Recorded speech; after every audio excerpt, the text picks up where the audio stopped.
Perfect, thank you. Okay, so today's session is the second of a wider learning series that's running throughout the year, and it's being delivered as part of the Great Plates Partnership, which is a collaboration between School Food Matters and the Mayor of London working together to support London's primary schools and local authorities to deliver outstanding school food on every plate. And it's funded by our sponsors at Partnerships for Healthy Cities. The next three sessions are actually for schools. We're going to talk to you about those at the end of today's session because we would love for you to promote them more widely to the primaries in your borough. And we'll also be keeping in touch with tailored resources around procurement, dates for trainings for senior leadership, and free procurement sessions, free procurement advice sessions as well.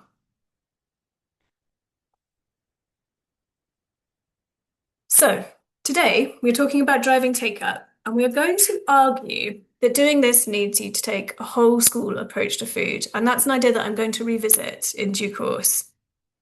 That really sits at the heart of our vision at School Food Matters, which is that food at school can unlock a happier, healthier, and more sustainable future for every child. And we work with thousands of schools a year, and we can see how complex something like improving take-up can be. We're actually lucky enough to be joined by a number of colleagues today. So later on, you'll be hearing from Faria Chowdhury at the London Borough of Southwark, Rebecca O'Connell from the University of Hertfordshire, and Priya Cooper from the consultancy ICF. We've also been working really closely with our friends at the catering consultancy Panache. So I'm just going to quickly hand over to Nicola so she can introduce herself.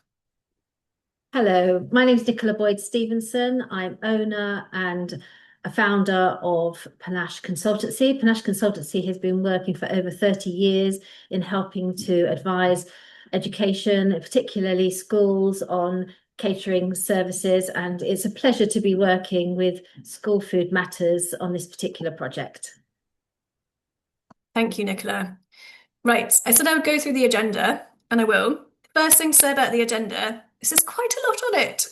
So the main thrust of today is about getting more free, nutritious food into the children in your borough.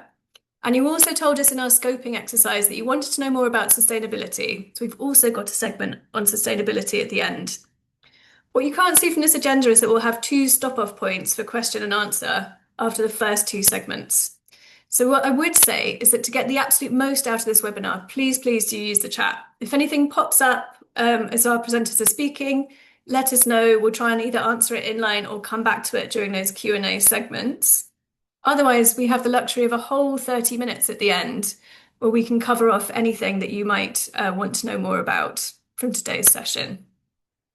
And where we want you to get to at the end is to have a greater understanding of some practical ways to increase take-up in your borough, some ways of widening access to meals through SEND-friendly dining or culturally appropriate food provision, to feel a bit more confident to answer any questions that schools might have about allergens, medical diets, and school food standards compliance, and to have some insight into how school food can contribute to those wider borough sustainability targets. Because it is such a packed agenda, what would be really helpful is to know a little bit more from you about what it is that you're most interested in. So I'm just going to pop a poll into the meeting room here. If you could answer that for me, then we'll know where to dedicate most of our attention today.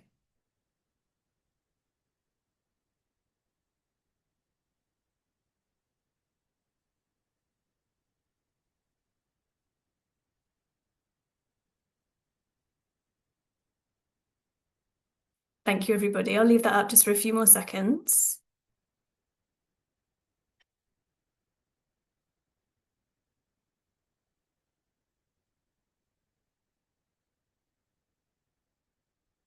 Okay, fab. Thank you.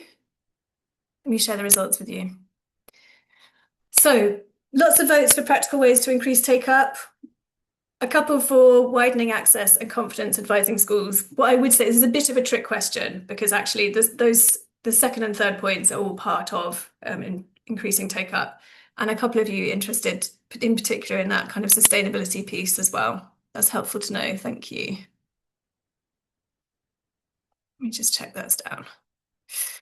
Okay, we're going to start off today with just a brief reminder of the kind of power of school food. So if you're here, we're probably already preaching to the choir on this one, but it's just worth remembering the power of school food as a public health initiative, especially when it comes to reducing health inequalities, but also mood, behaviour, attainment, attendance, all the way up to earnings in later life. We looked at the more than meal evaluation of the Mayor's Universal Primary Free School Meal Scheme, and it shows that it's doing all those things here in our city too. And the linchpin that was highlighted, central to the whole endeavour, was absolutely local authorities. So something for us to bear in mind today. Let's kick off then by thinking a bit about practical ways to increase take-up in your borough. So, I mentioned that we would be talking about a whole school approach to food. And I'm going to cover off some of the different dimensions of that. I mean, the headline on take-up of primary school meals in London is that it's actually relatively high. So it's somewhere between 88 to 90% across London. We also know that there's been an increase in take-up amongst pupils eligible for free school meals, so very much a target audience for this initiative. So take-up is high, that's great. What it isn't is even across all types of children and all types of families. And our argument is very much that if you want to see more children eating at school, you need to take a whole school approach and work across a number of different areas simultaneously. So lots of people on this call will have heard of a whole school approach, but just as a recap, it's a way of thinking about school food that's recognised both by the UK government and the World Health Organization. And it's one that sees schools as complex systems where to improve nutrition, you have to push on a number of different key areas simultaneously. Now, looking at this diagram, sustainability, equity and dignity, and dining environment are all key focuses for today's session. We're going to be digging into those in a bit more detail as we go through. What I want to start off by is taking you through a couple of the other key areas, the ones that particularly came out from the evaluation of the Mayor's scheme, before we focus in specifically on auto-enrolment. So if you look off kind of to the left or to the west of this diagram, you'll see engagement. And this feels like a really sensible place to begin. So if you're really interested in driving take-up, you need to find out what your customer wants in the borough. You need to get out there talking to students and talking to families. This is a big part of our work at School Food Matters. And we can pretty much guarantee that when you do this, you're going to end up with some immediately actionable insights. So we've spoken to parents who are a bit unconvinced about portion sizes, to students who are a bit worried about preferred options running out. And that's prompted then with schools some good conversations about a better ordering system or a reminder about unlimited salad, about bread on the side. We've spoken to parents who are unaware that there might be a halal or kosher offer running at the school, for example, flagged as a really big barrier to take up. And that's given us a good in to talk to the school about ways of promoting that offer.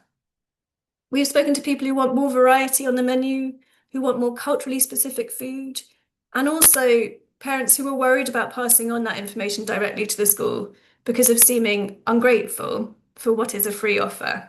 So it can be quite complex and nuanced, but all of it can be actioned straight away.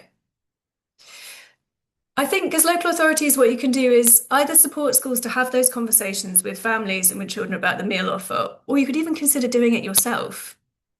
So be prepared to support schools to act on the answers, whichever way you go about it. Another quick thing to do can be to consider funding a parents' lunch, where parents can come in, see the offer for themselves, and taste the food. So going up then to the top of this diagram, we've got leadership, and I wanted to talk a little bit about that too. So leaders are absolutely the front person for food at their school, and they need to be feeling confident and informed enough to be pitching food in as integral to the school's culture and part of core business at their school.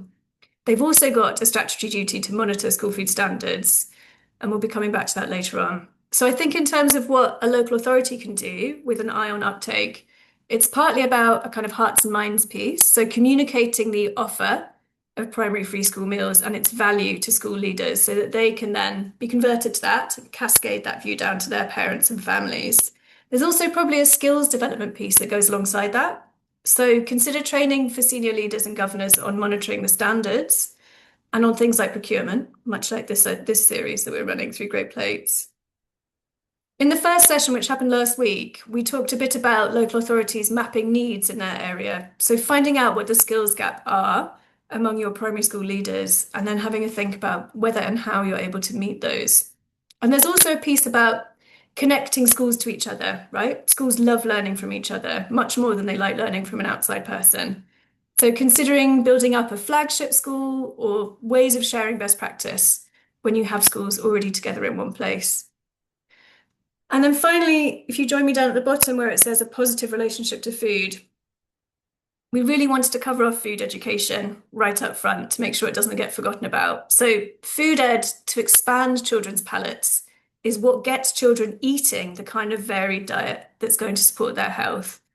This is best delivered away from the higher pressure environment that is lunchtime, but it's an absolutely fundamental part of the intervention. Introducing children to more varied flavours and textures, you need that work to run alongside expanding access in order to keep take up high.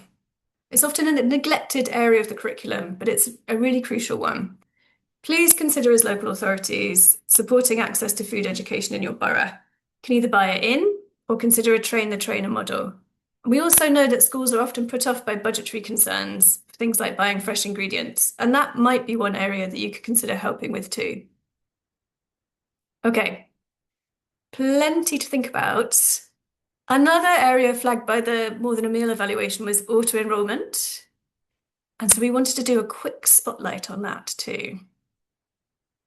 So, uptake is high across London, as you said, but it's not that even. So, in London at the moment, thanks to the Mayor's scheme, every primary age child can eat for free.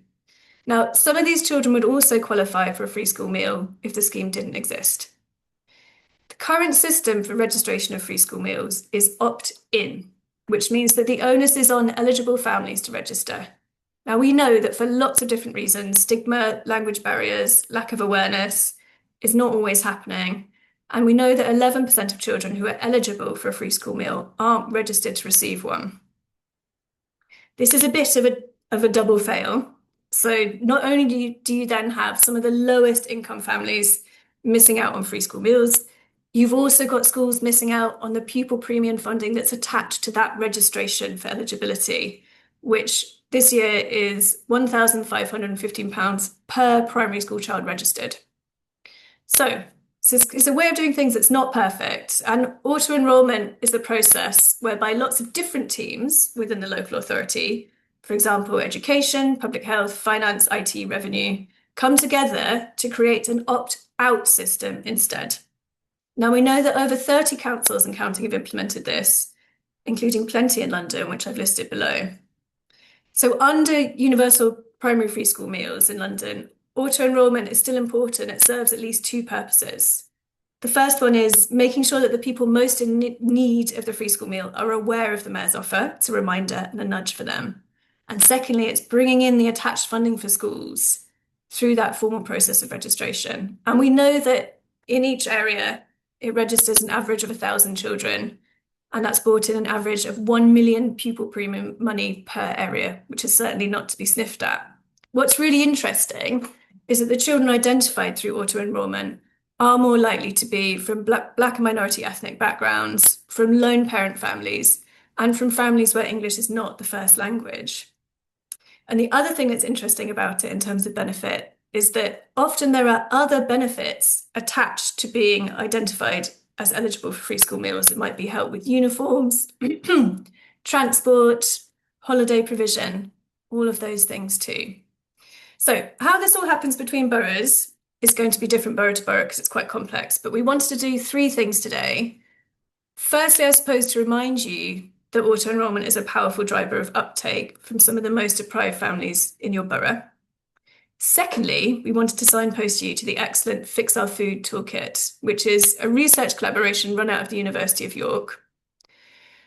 And thirdly, we wanted you to hear from Southwark about their experiences of implementing auto-enrolment to see if there was anything interesting that you might be able to learn from there too. So at this stage, I'm going to give you a rest from listening to me and hand over to Faria from Southwark to talk us through their work. Faria, are you there? Yes, thank you, Eve, and hello everyone. So I'm just going to speak to Southwark's experience carrying out auto-enrolment, but if anyone would like to follow up on anything I mentioned today, I'm really happy to speak to you offline as well and in the Q&A. So just to give you a bit of a timeline of what Southwark have been doing. So in many ways, we can't really take much credit for this because this has been off the back of the brilliant work that started in Sheffield and trickled down to other London local authorities and beyond in the years prior to 2024, but in October 2024, with the support of Basis, who some of you may know already, they're a management consultant who supported us with project management for this work over the course of 6 months. So between February 2024 and October 2024, Basis supported us to carry out auto-enrolment for the first time, with the view to make this a business as usual project, and that we built some sustainability into our teams at Southwark Council to be able to do this on an ongoing basis. So we did it for the first time in October 2024. We were aware that some of our neighbours had done this before, so we had a bit of did a bit of primordial modelling about what this could look like for us based on the experiences that Tower Hamlets and Lambeth had had. And we did find 724 pupils who were entitled for free school meals but not registered at the point of matching. And what we did find in Southwark, we have about 100 settings, school settings, and this is 70 primary schools, 25 secondary schools, and 4 maintained nurseries.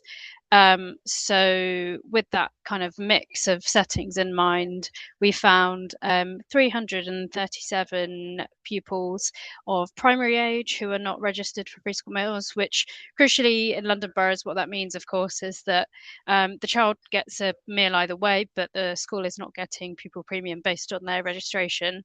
So that's a real win for schools kind of having a boosted amount of funding. We also found 180 secondary school pupils. So this is for the statutory free school meals. Some of you might know already that with the Mayor of London funding, Southwark had a pre-existing universal offer in our primary school. So we also have a scheme within our secondary schools for universal credit free school meals pupils. So we were able to identify 45 pupils for that scheme as well. And we also were able to find pupils who are no recourse to public funds, as well as those families who are likely to be entitled for Healthy Start based on their free school meals eligibility, and pupils who are alternative provision, so educated other than at school. And I was going to say something about those elements. But anyway, I'll move on. I know I don't have much time, but since that original match, we have carried out 3 others, and we've just done our autumn 25 to spring 25 census match. And in the most recent match, we found 179 pupils, which is kind of in line with what we're trying to do, is to kind of mop up pupils, particularly in October, where there's the most pupil movement. And we expect in subsequent match that we would have kind of fewer pupils each time. And in terms of the process, it's been baked into our business as usual, as I said. So this is a combined effort between myself, I sit in public health, and data analysts and colleagues within public health, our customer and exchequer team, as well as education colleagues and education finance, who really pull this all together. And what it's meant as well is that we've been able to, rough estimate, we've been able to raise about £1.5 million of pupil premium as a result of finding those unique pupils. So yeah, it's been a really great experience. The only other thing I'll say is we use the low income family tracker tool from Policy and Practice to support us with the data download, because that gives a really great visual and kind of well wrapped up way of accessing benefits information within the borough. So some of you may have been in touch with Policy and Practice in the past about this, but yeah, we use that tool, the LIFT tool, at the moment to support us with our match. And I'll leave it there, but happy to take any questions. That's Thanks. so great. Thank you, Faria. And absolutely amazing to have unearthed 1.5 million of funding for your borough. I have questions, but I don't want to hog the floor. I can see that there's one that's just popped up in the chat. So thank you, Alison Coates. Which free school meals checking system is used? Do parents apply online? So, so this is where my education colleagues are the pros, but one of Mhm. my colleagues, Noreen, she has supported schools with checks, maintained schools with their checks, kind of up until, well, she continues to support them, but in a slightly different way with auto enrollment. So I think she uses the DFE ECS system. I don't know if that's different to LGFL, but they use that. Our parents don't apply online at the moment, but I understand that the government intention is that the new DFE ECS can be used so that parents can check their eligibility online at any time as well. Um, but yeah, I'm happy to get more details on that from our expert if that's helpful. That's lovely. Thank you so much. Thank you. That's great. Thank you very much. Are there any other questions from the floor for Faria? I know we have a few other boroughs on today who've also done auto-enrolment, but I will not put anybody on the spot to contribute. I did that in webinar one and got told off. Yeah. Can I have a question? Apologies. Yes, And please. sorry, I will also show myself on a camera. I couldn't put my hand up anywhere, but maybe I just haven't found a hand. But I I work for Richmond and Wandsworth, and I'm absolutely not involved in auto enrollment. I've heard of it because Wandsworth is one of the borough who does it, and that's not us in public health. It's children's services in Wandsworth. I did want you to ask, influencing, for example, the Richmond borough and other boroughs, what was your first step? Did you go to as a public health? Did you go higher up and then trickle down? How did you start the process of influencing others? Yeah, thank you, Zanka. That's a great question, and actually, having spoken to lots of local authorities within and outside of London, that seems to be something that's a really key. Well, we found it a really key thing to understand before we kind of dove in head first. So, luckily at Southwark, we have an extensive school meals transformation program already, and we felt this is a really natural thing to be featured in our program in terms of our aims around increasing access to free school meals, reducing health inequalities through a public health lens. It's a bit of a no-brainer for us in terms of it's kind of use in reducing health inequalities. And what we did is we took a briefing paper to our management team in public health, which was then shared onwards to all the directorates within Southwark Council for the support of senior leadership. And once that was all kind of in line, because one of the implications about this was changing our ways of working with education data, how we shared data between ourselves and with schools. When we shared that data, those kinds of kind of really granular details, those are actually the things that were going to be affected. So in terms of those changing of processes, we felt it was really keen to obviously take all of our colleagues along with us across departments, so we had that buy-in. And I will say as well, BASIS were really, really helpful and persuasive with that in that initial mobilisation stage in the first 6 months to keep up that momentum and make sure that things were being signed off. And kind of the other thing I should say as well is we did do an extensive data protection impact assessment to make sure we had all the relevant permissions and reassurances.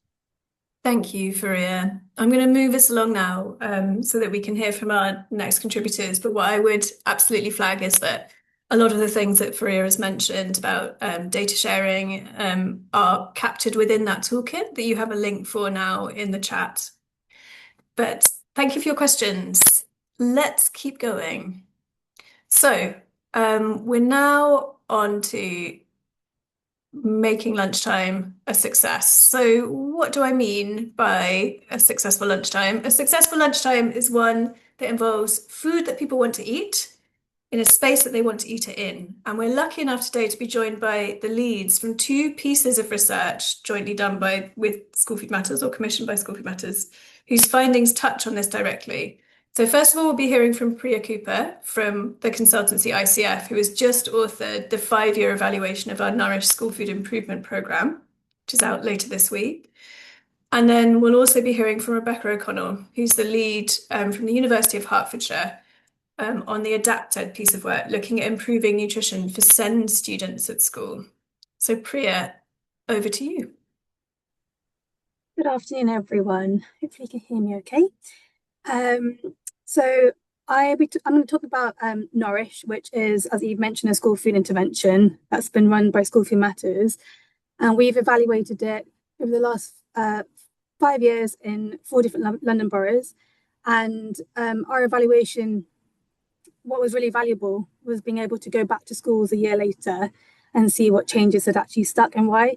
And so some of the things I'm going to talk through today are kind of the things that we think are the key findings based on that kind of longitudinal research that we did. One of the kind of clearest findings was that small, achievable changes to the dining environment is kind of what really makes a difference.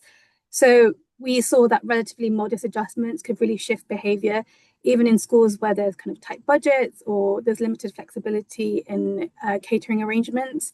What the project officers who run Nourish did during the intervention was really support practical changes, such as improving access to water, making fruit more visible, improving things around food presentation. And that when we did our follow-up visits a year later, where kind of schools had stuck with those changes, we saw that that kind of really had effect. And, you know, pupils were adding salad to sandwiches or asking for things that they may have been available before but had gone untouched. And I think a really strong example of this was in one school which redesigned its salad bar. So they had a salad bar before Nourish, and then with the project officer support, they made some changes, such as lowering it to the child's height, also kind of moving it so that it was kind of visible to pupils, having a wider range of more colourful vegetables and salad options on offer. And when we went back a year later, staff really felt that this had been significant in kind of increasing take-up. And I guess the kind of implication is that schools can be encouraged to make these small changes and really think about how their dining environment is increasing take-up. And I think linked to this is also that schools can get pupils involved in making those decisions. It doesn't have to be something that's top-down. And where we found that student feedback was taken into account, so the Nourish project officers often gathered pupil feedback through surveys or school council meetings. That was really, really useful in kind of prompting those conversations about what pupils want and taking those kind of things into account. We also found that where pupils were involved in other roles, kind of as food champions or food ambassadors, that really paid dividends in also kind of encouraging take-up. So we found that in the school with the salad bar, for example, that take-up was also supported by having a peer service model. So student ambassadors would serve their peers. They managed the water station. They carried out simple kind of audits about what was being eaten and not eaten, and that was kind of fed back to the caterers. And just having the kind of people involvement kind of really encourages ownership. And I think schools can be encouraged to kind of think about the role of pupils in this way. And that really makes a difference for how likely changes are to stick in the long term. A third kind of finding that I think was really key was that it really took some work to get lunch staff and kitchen teams to get more confident in feeling that they could encourage children to try new foods. So often they might kind of know that they should, but they might not have time, or they feel like they don't have the techniques or the kind of behavior change strategies to be able to encourage and kind of role model kind of what is good and what people should be doing. So I think thinking about kind of current workforce development offers that might be in place already, I think these are often tailored to things like compliance and also kind of things around standards and allergens, but having behaviour change training that kind of increases confidence is really important. And that's also kind of linked to the next finding. So around senior leaders, as Eve mentioned earlier, leaders have a statutory duty to monitor school food standards, but often they lack the confidence or knowledge to be able to do this effectively. We went to one school where the Nourish project officers had a really constructive conversation with the senior leaders about the school food standards, and then they were able to go to their caterer and challenge the head chef about not having enough oily fish on the menu. But that only came through having that kind of ability to sit down with the senior leader, make them feel confident, feel that they had the ability to do that kind of challenging, even if they're not an expert on school food. So again, that's potentially another area where workforce development can be thought about more broadly. And then finally, because I'm now running out of time, and I think this kind of also links back to the first point I made, that while kind of making small changes to the dining environment is really, really important, ultimately having kind of schools having equal opportunity to do that can require a degree of additional capital funding, and removing those barriers to take up at the point of service. So having more calmer social spaces can be really, really important. And I think that's what we found as well, which probably isn't a surprise. Thank you. Hopefully that's useful. Thank you so much, Priya, and so many pointers there for thinking about that dining environment piece of the whole school approach and creating those spaces that keep children engaged and make them want to participate fully at lunchtime. Okay, I'm going to pass over now to our other contributor, Rebecca O'Connell from the University of Hertfordshire. Rebecca, take it away. Tell us what you know about SEND-friendly lunches. Thanks so much, Eve. And much of what I'm going to say will really complement what Priya's already discussed. But just to start with a bit of context, you may know that children with special educational needs and disabilities are much more likely to grow up in low-income families, and they're therefore more likely to be eligible for free school meals. But I guess what's perhaps less widely known is that all those children who are eligible to take up a free school meal, a significant proportion don't appear to be accessing it. So in our own research, we found that around a quarter of children who were eligible for a free school meal in special schools weren't taking up their entitlement. And a survey by the charity Contact of children and families who are entitled to free school meals in 2023, was about 1,500 pupils, found that around a third said they couldn't eat the school meal for different reasons, including sensory sensitivities around the environment, as well as around the food. Why does this matter? It matters for a number of reasons. One of those is that children are entitled to a free school meal. Children who are entitled to a free school meal should be able to access it. And schools have a legal duty under the Equality Act to make sure that children with SEND can access that free school meal by making reasonable adjustments. And where they can't do that, they have to provide vouchers for those families.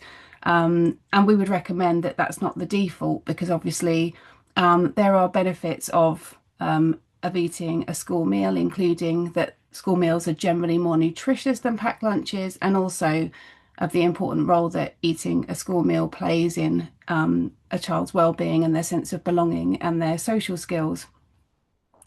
The other reason that it's really important to make sure that we include children and young people with SEND in school food is around the implications of having a bad lunchtime. So those are really serious for children themselves in terms of their well-being and their health, and it can impact upon their ability to regulate their behaviour, which can impact upon the school, both at lunchtime and after lunchtime, and on their families too. And we know that families who are able to access free school meals, that can provide a kind of financial benefit for them as well. So it's really important, particularly for low-income families, that children who are entitled to a free school meal can access that meal.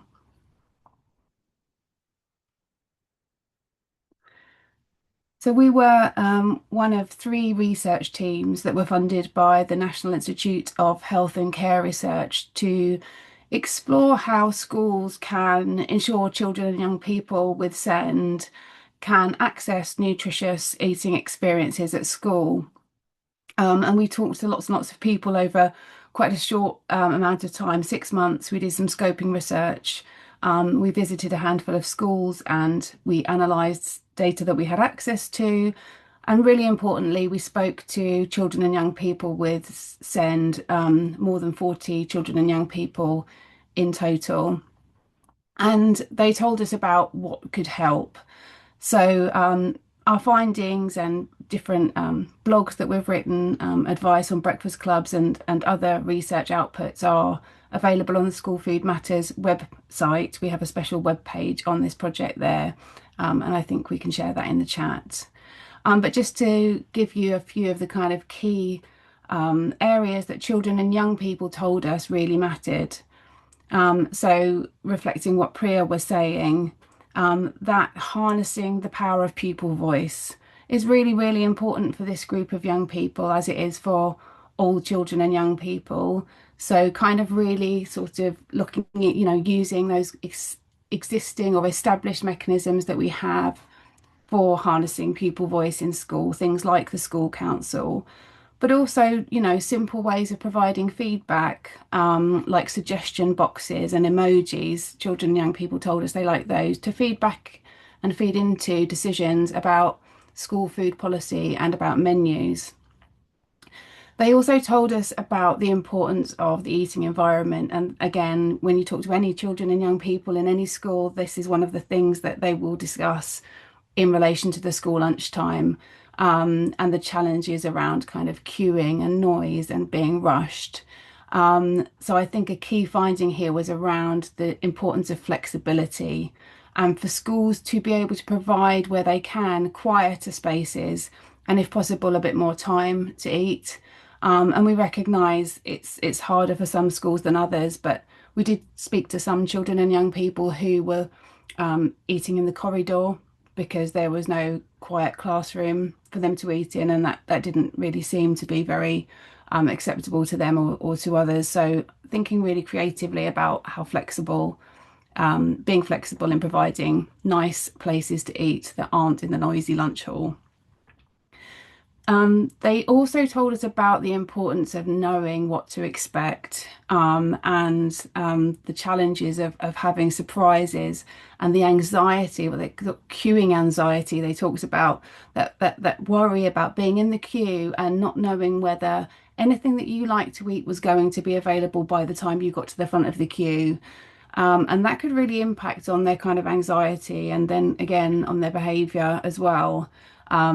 And things that they said would help were things like having photographs of the food that was served. So what does it actually look like? And being able to pre-order so that you could be sure that what you like is going to be available to you. They also talked about safe foods, and this was something that we heard from staff about as well. So this importance of being able to know that you will have something that you can eat, something simple often and plain.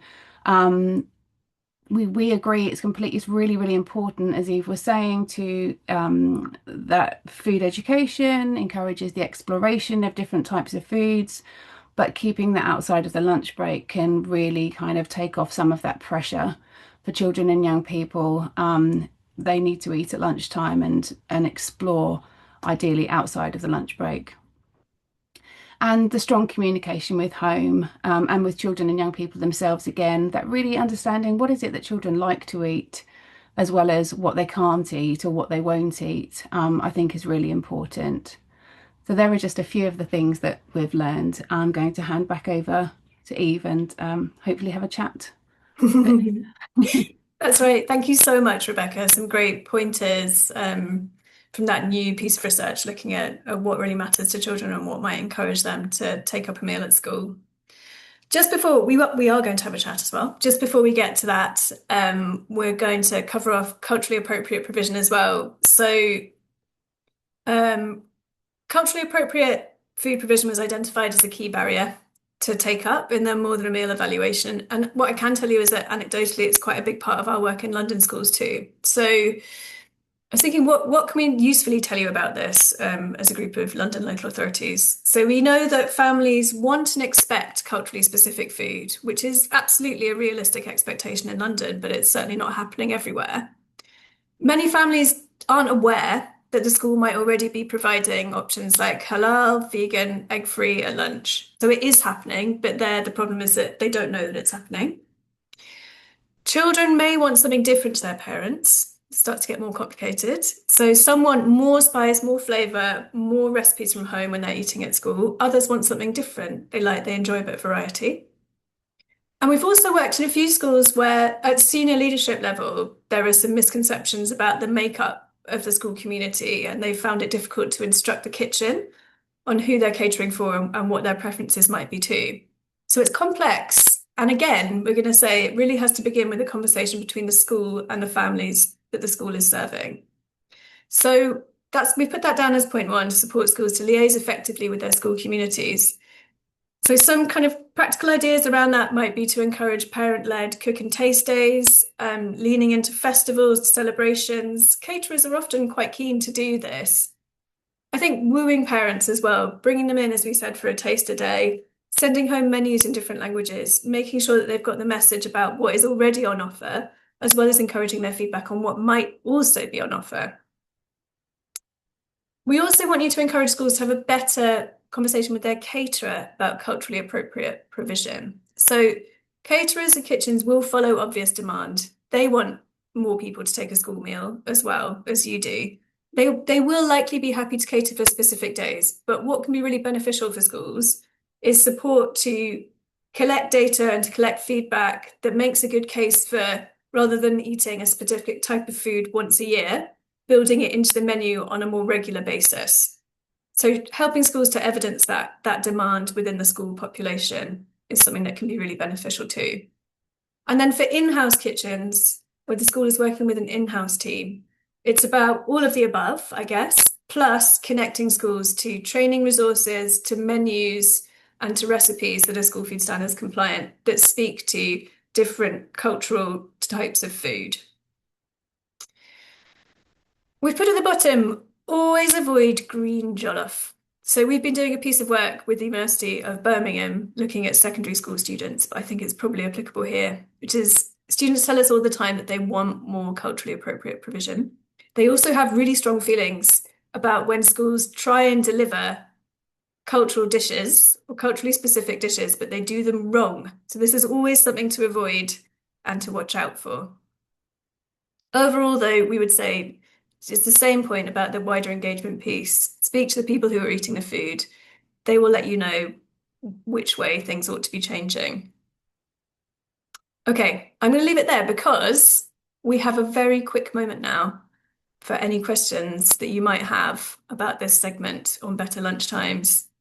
So it could be questions about improving the dining environment, questions about improving access to send children, or it could also be about culturally appropriate provision. I have some questions, as always. Can I have a question? Apologies. Sorry, I would like to ask about the descent. If the school, for example, does procurement, would you want to actually have a section on scent within the procurement? And if so, are there any good examples? Thank you. Zdenka, are you talking about in the spec? Yes, in a specification, because obviously when school procure themselves, or if it's on a borough level, perhaps there could be a little section around how they, how they cater for scent, what would be some of the things they might provide, whether there will be a checked potato as the safe food, for example. Would you recommend to actually have a section in the specification around scent specifically? I mean, I think, yes, that is something that we would recommend. I think some of it is on the caterer and some of it is on the school. So thinking about how those two key people can work together to support SEND students, be that in a SEND setting or a mainstream setting that has SEND students there. Rebecca, I wonder if you had any reflections on that. Thank you. I think that's a really good question. And we were trying to determine in our research that weren't able to completely around how many schools had brought catering in-house, special schools that we were working with, because some definitely had, because of the challenges they faced around kind of specifying what they needed. But I agree with Eve. I think there's some things as well that are around the presentation of food, which I don't know whether they can be written into a contract or not. I'm not an expert in procurement contracts. But certainly the children and young people, some of the things they were talking about was just about not having food mixed together and being able to have food separate, so they could choose whether to mix it together or not, and have things like raw carrots as opposed to always having cooked vegetables, or sometimes overcooked vegetables, just to give them those sensory kind of stimulation, those different types of the crunch. So some of those more presentational kind of issues, I don't know whether they have a place in a contract or not, but I think those are things that could be addressed together with the caterer. Thank you. And a useful point flagged by Stephanie. Thank you, Stephanie. About anything that you include in your spec means it's something that you can hold your caterer to account against. So while all of the nicer stuff about building the relationship with the caterer and explaining the specific needs of your specific children at school, popping it in the spec means that if there's not the progress that you'd like to see from your provider, that you're able to challenge them on that and have maybe a more structured conversation about it. We're running a tiny bit behind. I'm going to keep us going so that we can fit in all the content for today. If you have another question for Rebecca or for Priya about making more successful lunchtimes, please hang on to it for now, and you'll have your moment at the end of the session when we have that 30 minutes for questions. I'm going to hand back over now to Nicola from Panache, who's going to talk us through advising schools on allergens, medical diets and compliance. Thank you, Eve. You'll have heard throughout this webinar how to support schools with improving uptake and make school meals more accessible to pupils. Often, food allergies, medical diets, and even intolerances and preferences can be a barrier to accessing meals, and they don't need to be. Every child, irrespective of dietary requirements, deserves to have a nutritious and delicious but safe hot lunch daily. Understanding the risks, embracing the possibilities, and supporting the compliance will help ensure accessibility by those with specific dietary needs. This slide shows you that there are 14 recognised food allergens that include some common food products such as milk and eggs, and less common such as lupin seeds and sulfates, which I'm pleased to say no longer get used in the UK food chain production. But what is an allergy? An allergy is a term given to the response of the body's immune system to normally harmless foods. In pupils that have food allergies, the product that they are allergic to produces an inappropriate allergic response. And this can be relatively minor and be something as localized as itching, or it can be something more serious and cause anaphylactic shock and can lead to breathing problems and collapse. Around 2 to 5% of children in the UK live with a food allergy, and most classrooms will have at least one allergic pupil.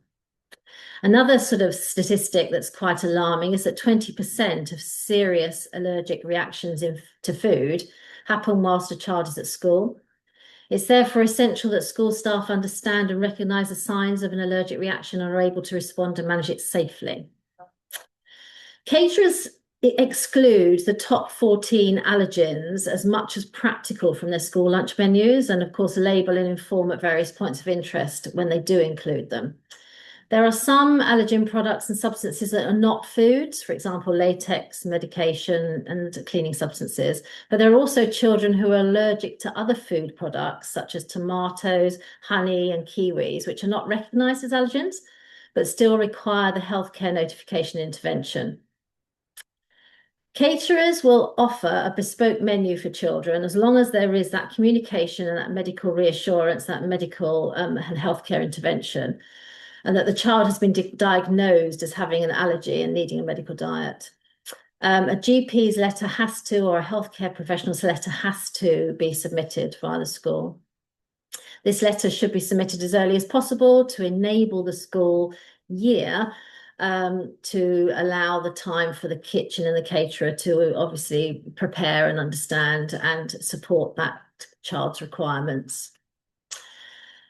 So what are the responsibilities? Where conditions are not met, conversations need to take place and agreements on safe practice need to be put in place. As safety is paramount, caterers tend to default to a plain jacket potato that's been baked until the healthcare professional and the parent guardian have issued the letter of notification. Well, we don't want this because while it's safe, it's incredibly boring. And if repetitive, it's not very nutritious or inclusive. And therefore, it doesn't help with the uptake of food. It can be avoided with expedience, communication, and support. It's important that schools all have an allergy action plan, and these are medical documents that include healthcare professional advice agreed with the parent guardian and have been signed as agreed. They also include first aid treatment actions and medical support. They're quite crucial. The Food Information Regulations of 2014 require all food businesses, including school caterers, to show allergen ingredients information for the food that they serve. This is usually through the menus on websites, ordering systems, and at the point of service. And the simplest way to support this is by having a key-coded symbol system. Many local authorities and boroughs have published these systems and have these available to schools and other businesses. Keeping the pupil safe through photo identification, wristband identity, badges, and even dining in clusters and groups is another way of ensuring that these responsibilities are carried through. So how can you support schools? Have the next slide, please. Supporting the school with writing and reviewing an allergen action plan is a good starting point. Providing training on allergens, but also on response activity. It's good practice to have at least 2 members of staff who are coordinating the allergy management and understanding the procedures. These staff should also be trained in what to do in the event of an allergic reaction. Sponsor allergen champions. We've had talk about food champions, but allergen champions specifically are the go-to member of the team identified as being that champion who has an understanding of the daily menus, the ingredients that are used, and are aware of the medical diets and needs amongst individual pupils. Provide the school with allergen information to display and ensure awareness in accordance with the Food Information Regulations 22, which has tightened the legislation around packaging and labelling specifically, and to sense check and provide templates to help them work through things safely and appropriately. And I think most important to pull it all together is to work together with the schools to keep children safe and make nutritious, delicious food more accessible, and that will automatically drive uptake. Thank you. I'll now hand back to Eve. Thank you, Nicola. There's very little linking material here, but we really wanted to remind you about the school food standards. So thinking about maybe using compliance as the connection here, but supporting schools with compliance. So schools have a statutory responsibility to monitor compliance with school food standards. So perhaps while you're having some of those conversations, if you could make sure to always flag that with them. We have endless useful resources for schools for monitoring standards compliance on our website. Tilda, it might be useful if you could chuck a link to that part of our website into the chat here. Okay, I'm going to keep us moving because I'm aware that we also need to talk about sustainability. So one of the things that came up in our scoping for this series of webinars was that local authorities were interested in finding out more about how school food can contribute to wider borough sustainability targets. So a big part of the message we want to convey to local authorities is that school food can deliver across a number of different areas around local sustainability. The Mayor of London has pledged to make London a carbon neutral city by 2030. School food might seem like quite a humble contribution to that, but actually we would argue it's quite a powerful one. And we want you to think about it on 2 levels. So the first level is thinking a bit about the contracts that you control. We would really recommend that you join the London Food Purchasing Commitment. Tilda, I know you're going to post a link to that document into the chat. It's been developed by London to provide a framework for London councils to improve sustainability and provenance in their catering services.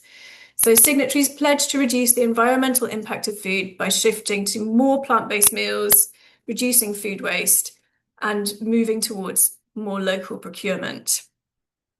What I would say is that in our Nourish work, our school food improvement work, we've surveyed over 700 London pupils, and nearly 3 out of 4 were open to things like a meat-free day on the menu, a plant-based day. So some of these changes are relatively, there is an appetite for them. They might be more straightforward to implement than you would think.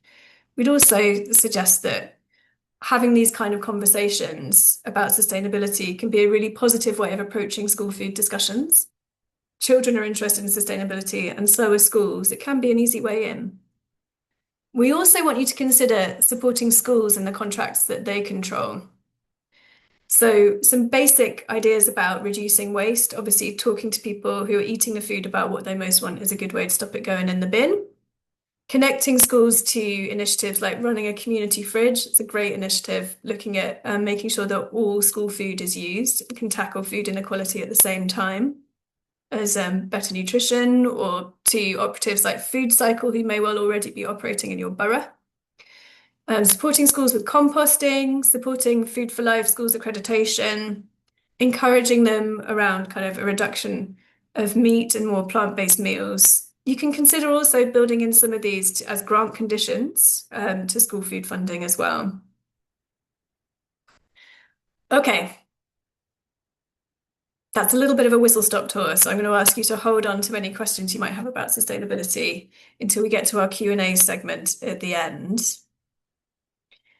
Just before we wrap up, we still have things to tell you, but because we're aware that some people will drop off at 1, we would love to have your feedback about today's session. We still have 3 of these webinars to go, as I said, targeted at schools. So anything you can tell us about today would really help us to make sure that they can be the best that they possibly can. Tilda, if you're able to drop the link into the chat, thank you. I'm going to give you a couple of minutes, guys, to click on that and fill it in, share your thoughts. While you're doing that, let me tell you, Adeza, I'm going to jump over this slide to save time. Let me tell you a bit about what's next in this series. So we have 3 more of these webinars. They are all targeted at London primary schools. Please make sure that your London primaries know all about them. The first 2 on the 5th and the 12th of February are twilight sessions, and they have been designed for schools with an external caterer. The first one, Happy at Lunchtimes, is about navigating the tendering process. The second one, Sustaining Quality and Consistency, is essentially about contract management. So the 2 things that primaries tell us all the time they want more specialised advice on. The last one on the 12th of March is to do with contract management, but it's specifically targeted at in-house schools where the processes and procedures will be slightly different. So if you have in-house schools in your borough, and you will, make sure that they know about that too. We'll also be getting in touch with you as we go along with tailored resources around procurement, both for local authorities and for primary schools. Dates for Ask a Consultant sessions, where your local schools will have a chance to dial in and receive free expert advice from a catering consultant, and dates for online training for governors and school business managers and school leaders, in fact, on school food improvement and procurement too. So there is plenty coming up. We would love it if you stayed in touch with us. We've got our general emails, both Nicola's at Panache and ours at School Food Matters up here. Contributors, if you're happy for people to contact you, and no onus on that, you can drop your email into the chat as well. But otherwise, I think we're probably ready to move on to our Q&A session. So our panelists today are Faria Chowdhury from the London Borough of Southwark, Rebecca O'Connell from the University of Hertfordshire, Priya Cooper from ICF, and Nicola Boyd Stevenson from Panache. you've also got, I can tell you, listening in on the call, a large chunk of School Food Matters policy, comms, and food education team ready to answer your questions too. Eve, can I kick us off with a question from the chat? Yes, please. There's a question from Lily about supporting culturally appropriate food provision. So do we have any resources or can we signpost to any examples of how caterers or suppliers who successfully provided culturally diverse meals in the past? Is there anything we can kind of give people in that space? I think that's an excellent question. I would recommend that for in-house schools to take a look on the Chefs in Schools website, who've got a suite of menu advice and recipes for culturally diverse provision in schools. I think the idea about kind of schools that have done this really, really well and caterers that have done this really well is possibly something that would be a great resource to accompany some of this webinar series. So that's a useful suggestion. Thank you, Lily. I'll take that away and see if we can combine something. It's certainly something that we see in our Nourish work. So some caterers are willing to make even relatively small changes, like having a spice shaker at the end of the serving pass that students can add or not add as they wish, right up to much bigger, more significant changes that have come about through student involvement. So maybe pulling all those together would be a great resource. Thank you for the idea. Does that answer your question well enough for today? Yeah, no, that's definitely helpful because I haven't had a look at the Chefs in Schools resources, so thank you. We're a bit unique embarking in Dagenham because we are working with a borough-owned caterer who provide kind of like third party, I suppose, service to schools as opposed to the in-house model. So we're trying to work with them, and as they are school food standard or Food for Life Silver. So we kind of are trying to work with them on this piece. But thank you. Yeah. Thank you, Lily. Sorry, go on. I've got another question. Are the schools webinars only for primary schools, or would secondary schools be able to come as they're more likely to procure the caterer? This is a very good question. So my feeling is that the content would still be applicable to secondaries. So the reason why they're pitched, or why the series is pitched at primaries, is that the Great Plates Partnership is designed specifically to support London boroughs and London primaries to leverage the full value of the Mayor's offer of universal primary free school meals. I think that the specific advice about procurement is probably relevant whether or not you're a primary or a secondary. I know that our funder has requested that it's London schools that attend. But within that, I think it's fine if you want people to join. I suppose our concern would always be to get that useful specialist advice out to as many London schools as possible. I can see that we have been joined by Rachel Sherp from London. So if anybody has any specific questions about the London food procurement commitment, now would be the time to unleash those questions. Hello, Rachel. Hi, Eve. Hi, everyone. I've just given a hugely whistle-stop tour of the procurement commitment and the ways in which school food can address some of the local sustainability targets that boroughs have. Fantastic. Yeah, if anyone's got any questions, I'd be really happy to answer them. Or equally, if you'd rather reach out by email, I'll pop my email address in the chat and feel free to reach out if you prefer a one-on-one conversation. Thank you so much, Rachel. That would be fab. I had a question for you, Faria, which is maybe a bit high level, but I was so curious to understand whether there had been any other benefits to auto-enrolment in terms of that process of bringing together so many different diverse teams within the council, which it seems to me might be quite an unusual way of working. And I wondered if there had been any sort of process benefits to that in the way that you're working, which obviously might be relevant for school food, right? Because we know that school food is often a topic that falls between two stools, education and public health. Yeah, thank you, Eve. Yeah, not something I kind of went into in too much detail when I spoke about it, so happy to talk about it. Absolutely. Excuse me. This is one of our third one to clear my throat. My apologies.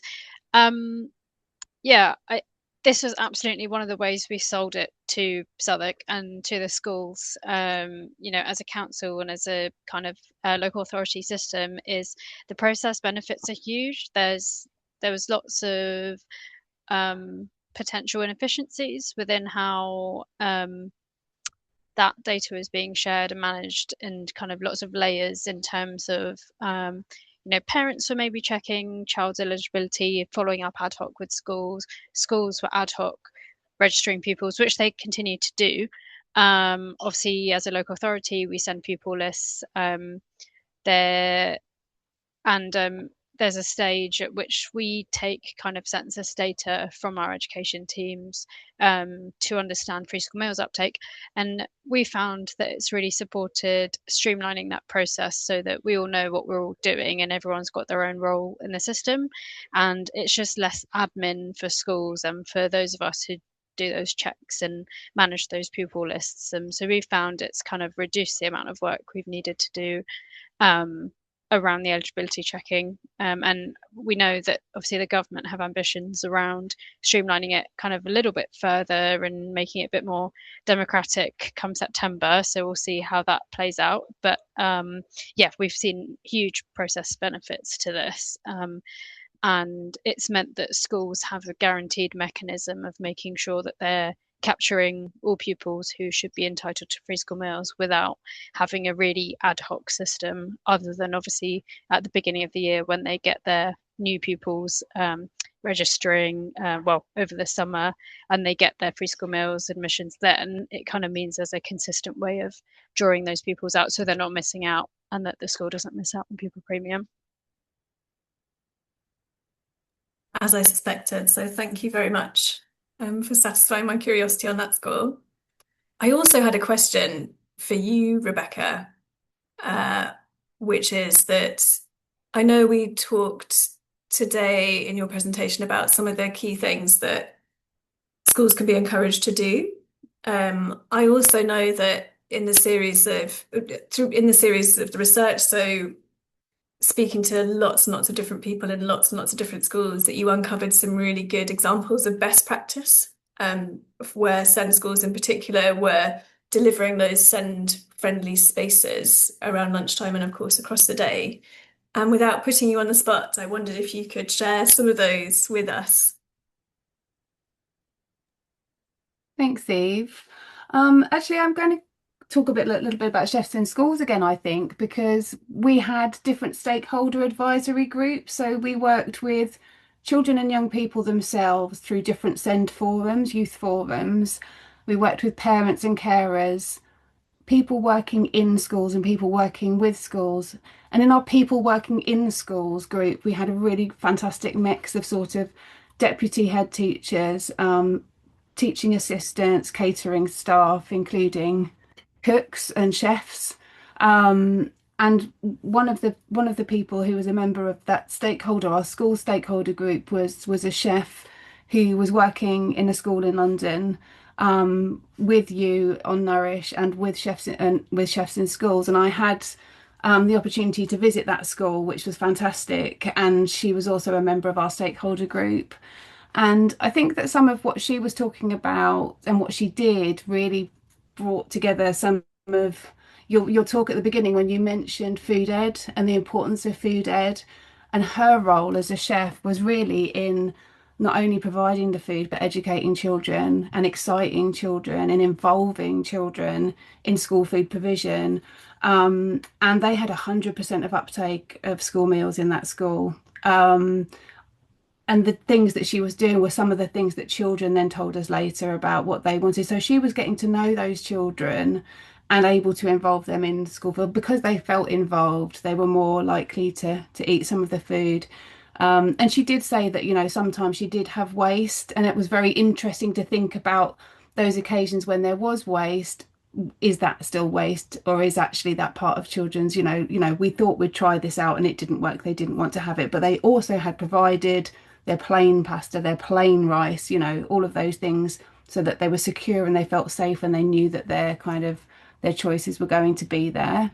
So I think that really involving children in school food and the role of the chef and their role in terms of forming that relationship with children and young people was something that was very important through that stakeholder group and through another school that we visited in Essex as well. That really kind of shone through.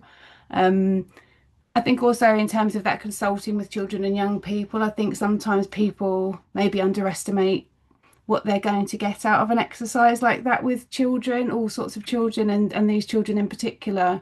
But at the school in Essex, the chef who we spoke to told us that the children came up with some really great ideas that went down really well. I think he wasn't able to do chicken wings, which was one of the things that children had asked for.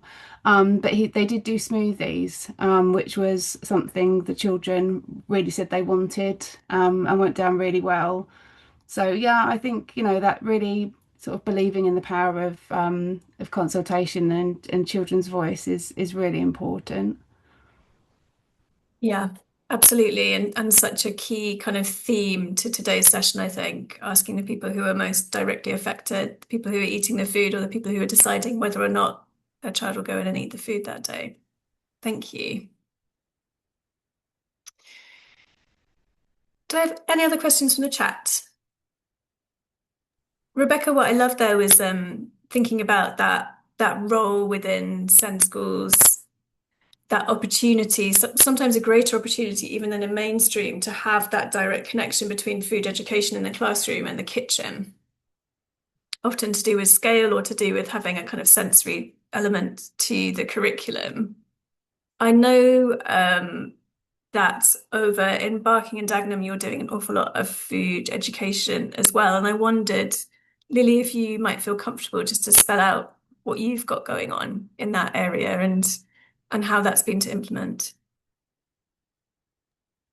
Yep, sure thing. So yeah, we definitely tried to take an approach where we link up education initiatives to support children to try new foods alongside the work we're doing with our caterers around menu design. And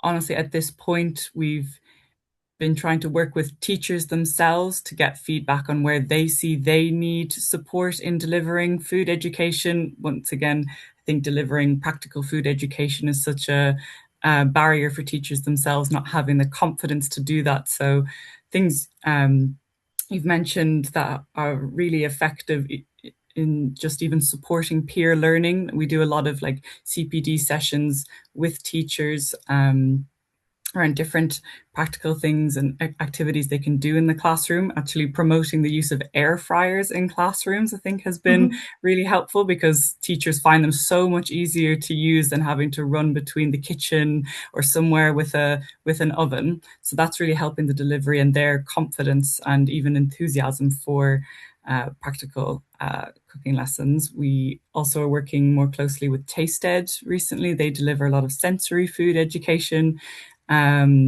which is also really supportive of any children who are picky eaters, but also those with SEND.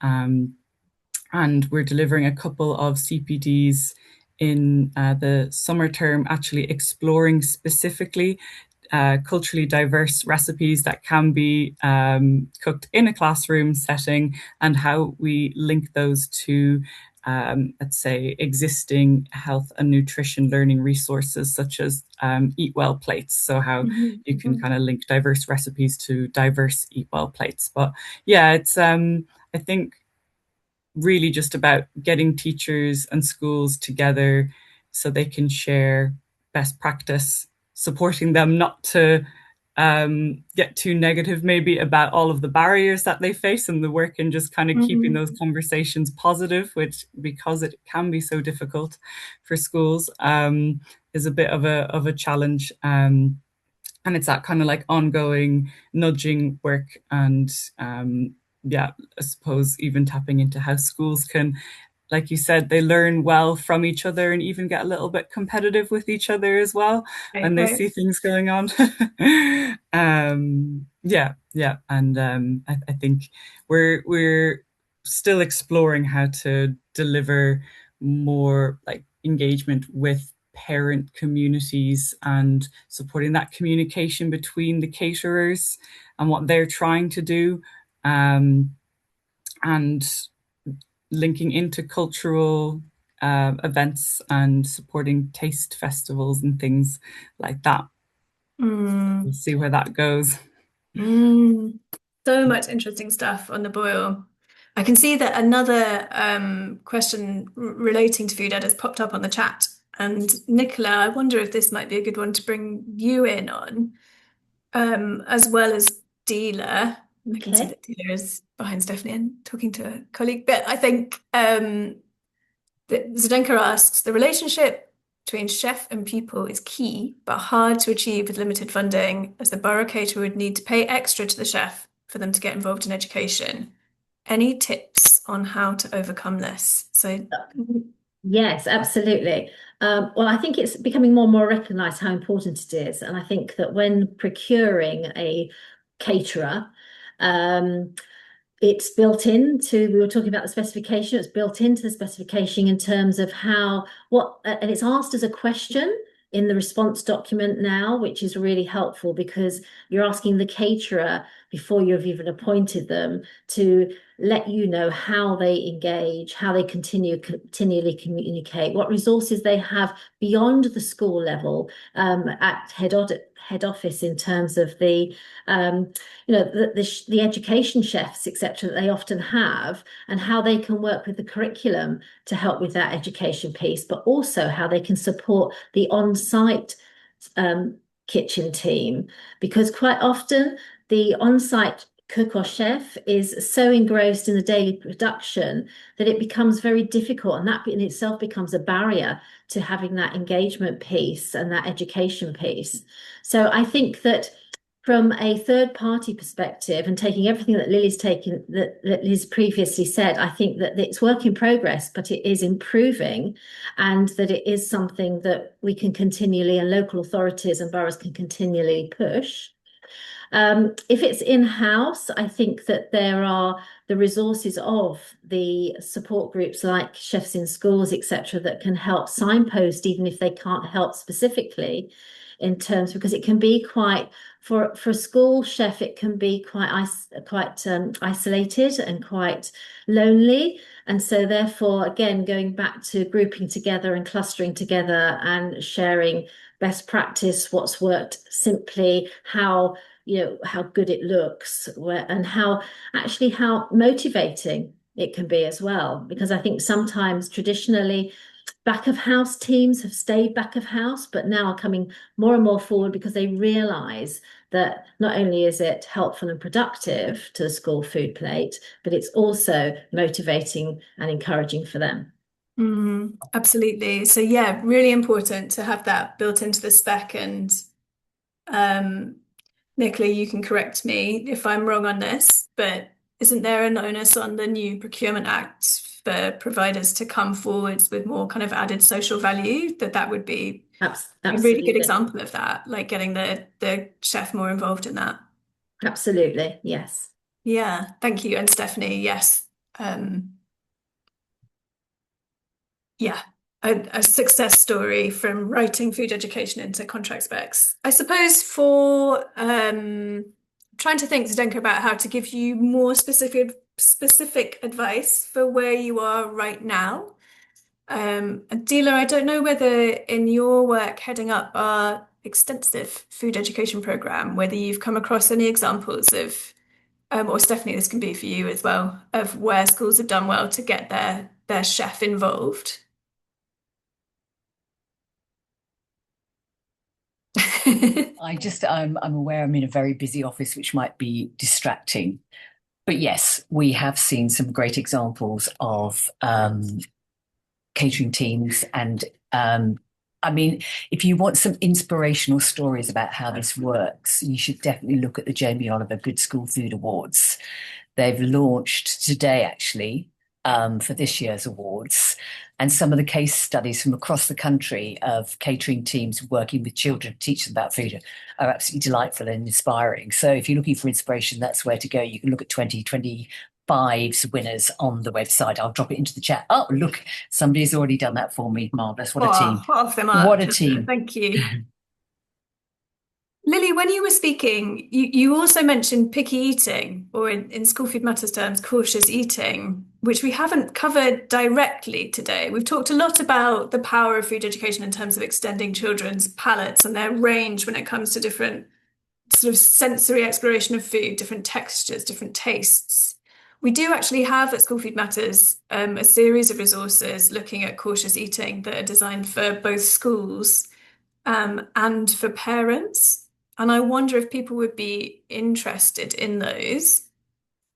I'm going to put that down as a suggestion in the chat. If you like it, let me know. We could potentially circulate those. They're not available on our website at the moment, but we could make them available to you if you thought they were helpful. Any other questions? We have covered a lot today. Thank you for your stamina. I think if we've nothing more coming through from the chat or from the rest of you, we may leave it there and release you early. We'll be in touch again to cover off, to supply some of the resources that we've discussed already today. And to keep you up to date with all the rest of the series. Please do go away. I'm going to give you 2 bits of homework. So the first one is to fill in your evaluation form for me. The second one is to promote the rest of this series to your local schools so that they can make the best benefit from it. And otherwise, just keep in touch. Thank you so much for our contributors today. Thanks to all the rest of you for giving us a big chunk of your lunchtime. And we'll be in touch. Everyone. Thanks, Eve. Thank you. Bye.